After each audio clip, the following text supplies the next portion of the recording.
ॐ हिरण्यवर्णां हरिणीं सुवर्णरजतस्रजां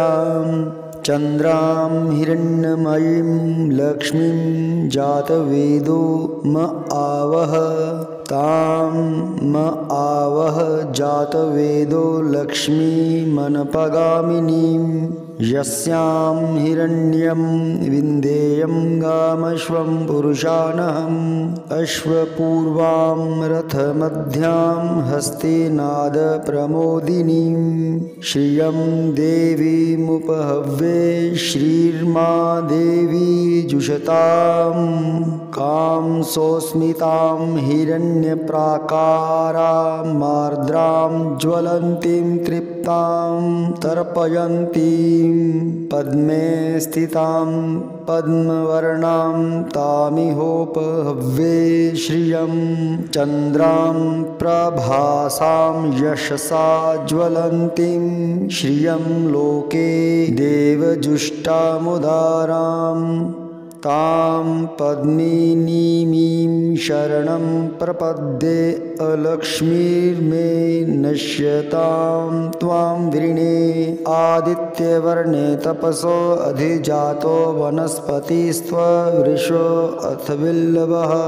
तस्य फलानि तपसा नुदन्तु या अन्तरा याश्च वा या अलक्ष्मीः उपेतु मां देवसखः कीर्तिश्च मणिना सह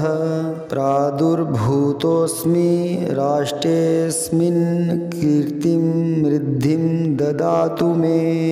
क्षुत्पिपासामलां ज्येष्ठामलक्ष्मीं नाश्याम्यहम् अभूतिं समृद्धिं च सर्वां निर्नुद मे गृहात् गन्धद्वारां दुराधर्षां नित्यपुष्टां करीषिणीम् ईश्वरीं सर्वभूतानां तामिहोपहव्ये श्रियं मनसः काममाकुतिं वाचः सत्यमशीमहि पशूनां रूपमन्यस्य मयि श्रीः श्रयतां यशः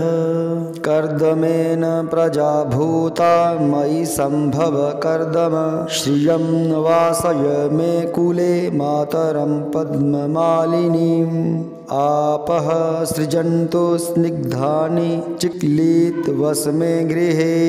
नीचदेवीं मातरं श्रियं वासय मे कुले आर्द्रां पुष्करिणीं पुष्टिं पिङ्गलां पद्ममालिनीं चन्द्रां हिरण्मयीं लक्ष्मीं जातवेदो म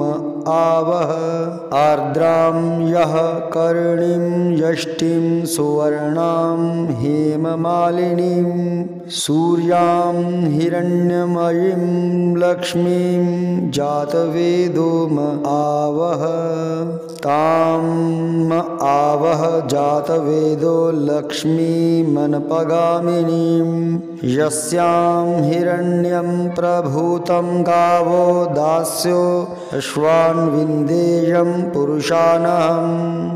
यः शुचिः प्रयतो भूत्वा जुहुयादाज्यमन्वहम् सूक्तं पञ्चदशरचं च